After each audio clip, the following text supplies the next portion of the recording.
Hello Python programmers. तो ये हमारी चौथी वीडियो है Python basics for beginners video series की।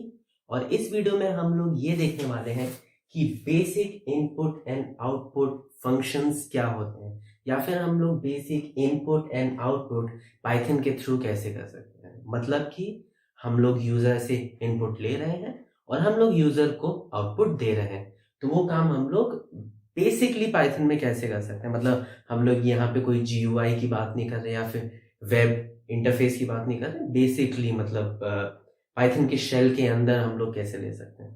तो यहाँ पे हम लोग बेसिकली दो फंक्शंस की बात करेंगे। पहला तो इनपुट की, जो कि हमारा इनपुट लेगा यूजर से, और दूसरी प्रिंट फंक्शन की, जो कि हमारा यूजर को आउटपुट देगा। ठीक है, तो अब मैं चाहता हूं कि आप लोग चाहे अपने फोन में देख रहे हो चाहे अपने लैपटॉप में इस वीडियो को देख रहे हो, अपने सामने पाइथन शेल खोल के रखें, या फिर तो पाइथन या फिर तो मोबाइल में क्यू पाइथन ऐप या फिर तो पाइड्रॉइड ऐप ये सब खोल के रखें, या फिर तो अपने लैपटॉप में पाइथन शेल खोल के रखें, क्योंकि ये कोड अलोंग वीडियो होने वाला है। इसका मतलब कि मैं यहाँ पे आपको कुछ कोड बताऊंगा एंड आपको वो कोड लिखना है एंड देखना है कि वो चीज़ें कैसे काम कर रही हैं। तो इससे आपकी जो लर्निंग एक्सपीरियंस होगा वो थोड़ा और इन्हांस हो जाएगा। तो सबसे पहले बात करते हैं इनपुट की। तो ये बहुत ही एक सिंपल फंक्शन होता है, प्री बिल्ड फंक्शन होता है। मैं बात करूंगा कि प्री बिल्ड फंक्शन क्या होता है, बट ये समझ लीजिए कि ये एक ऐसा फंक्शन होता है, ये एक ऐसा आइडेंटिफायर होता है जिसकी मीनिंग फिक्स है। इसका मतलब ये इनपुट लेगा। तो अब इसका सिंटेक्स क्या होता है, सिंटेक्स मतलब कि कैसे लिखते हैं इसे। हमने एक वेरिएबल लिया जिसके अंदर वैल्यू स्टोर होगी। मान लीजिए हमने ए ले लिया आइडेंटिफायर, पिछली वीडियो से इसको रिकॉल कीजिए। फिर हम लोग यहाँ पे लिखते हैं कीवर्ड इनपुट। अब यहाँ पे एक चीज मेक श्योर कीजिए कि ये INPUT सब स्मॉल में हो। ठीक है, उसके बाद फिर राउंड ब्रैकेट्स लगाइए और इसके अंदर एक स्ट्रिंग में एक कुछ फ्रेज लिखिए या फिर कुछ भी लिखिए, जैसे कि इनपुट दो। ठीक है, तो हमने ये लिख दिया है ना। अब जब हम लोग एंटर प्रेस करेंगे, अगर आप लोग लिख रहे हैं तो शेल में लिख रहे हैं तो आप लोग वहां पे एंटर प्रेस कीजिए, तो होगा क्या, आपका यहाँ पे इनपुट इनपुट दो प्रिंट हो जाएगा, मतलब आपकी स्क्रीन के सामने आ जाएगा। और अब आप इसके सामने कुछ भी लिख सकते हैं। अब मैं चाहता हूं कि इसके सामने आप कुछ भी लिख दें।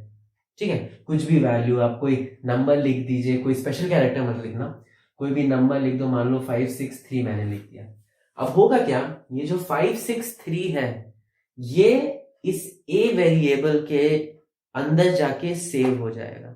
ठीक है, तो अब इनपुट लेने के कई तरीके हो सकते हैं। पाइथन 2 में हम लोग का एक और फंक्शन होता था रॉ इनपुट, बट वो पाइथन 3 में हटा दिया गया।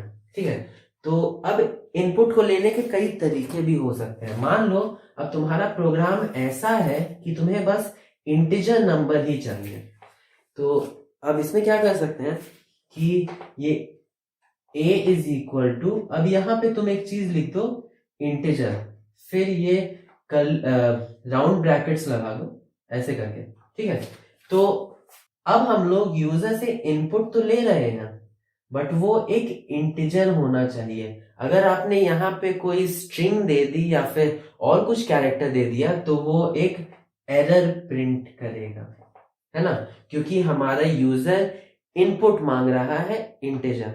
और बाय डिफॉल्ट जो इनपुट का जो डेटा टाइप होता है, जो कि ए वेरिएबल या फिर किसी भी वेरिएबल के अंदर जाके सेव होता है, वो होता है स्ट्रिंग। अब थोड़ा सा आगे बढ़ते हैं और देखते हैं कि ये प्रिंट स्टेटमेंट कैसे काम करता है। और प्रिंट स्टेटमेंट को लिखने के बाद हमारा ये इनपुट स्टेटमेंट थोड़ा सा और साफ हो जाएगा, क्योंकि अभी आपको समझ में नहीं आ रहा होगा कि ये डेटा टाइप कैसे स्ट्रिंग हो रहा है, ये सब चीजें कैसे हो रही है। बट जैसे जैसे हम लोग प्रिंट में आगे बढ़ेंगे ये चीजें भी थोड़ी सी साफ होती जाएंगी। तो अब प्रिंट क्या होता है, प्रिंट का मतलब हम लोग आउटपुट को डिस्प्ले कर रहे हैं। अब प्रिंट कैसे काम करता है, प्रिंट का सिंटेक्स क्या होता है, हम लोग ने कीवर्ड लिखा प्रिंट, सब स्मॉल में होना चाहिए, सब स्मॉल में होना चाहिए। उसके बाद फिर हम लोग एक ब्रैकेट लेते हैं, राउंड ब्रैकेट्स। पाइथन 2 में हम लोग यहाँ पे सीधे भी वेरिएबल लिख सकते थे, मतलब ऐसे हुआ और फिर हम लोग ने लिख दिया प्रिंट ए, बट अब यहाँ पे हम लोग को कर्ली राउंड ब्रैकेट्स लगाने पड़ते हैं, ठीक है। अब मान लो हमने यहाँ पे यूजर से इनपुट लिया था 563, ठीक है, मैंने 563 इसको दे दिया था।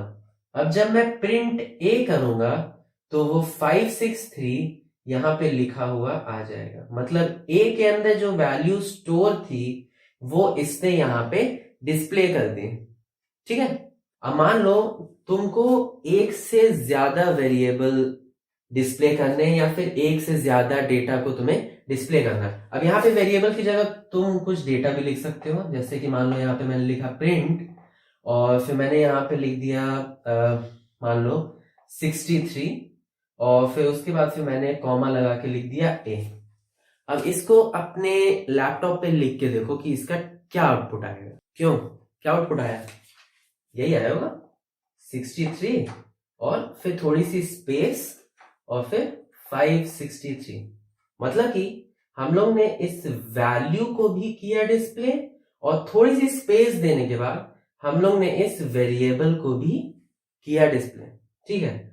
अब मान लो तुमको ये जानना है कि हमारा जो डेटा है वो किस टाइप का है, मतलब कौन से डेटा टाइप का है वो, तो हम लोग एक काम करते हैं, हम लोग उसका टाइप डिस्प्ले करते हैं, मतलब प्रिंट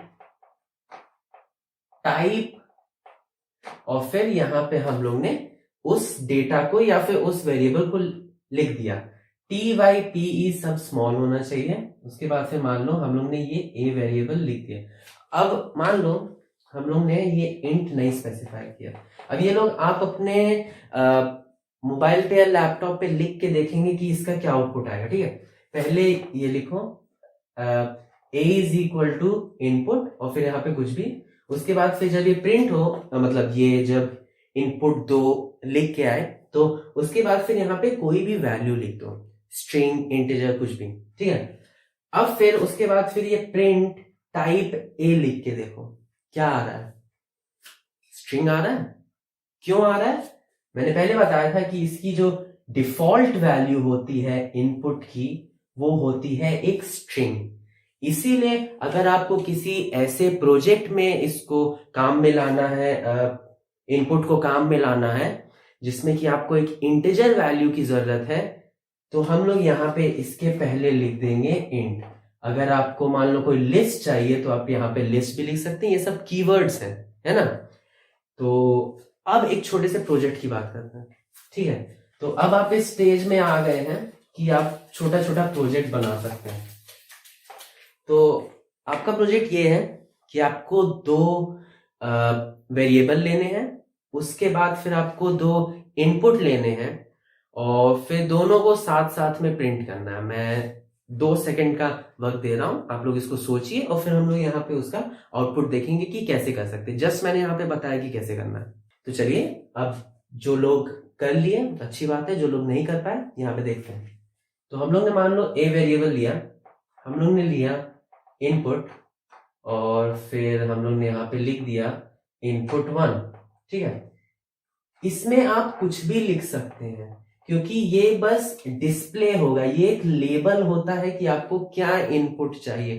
तुम चाहो तो कुछ मत लिखो, यहाँ पे कोई फर्क नहीं पड़ता, ये बस एक लेबल होता है कि ये इनपुट क्या देना है, ठीक है।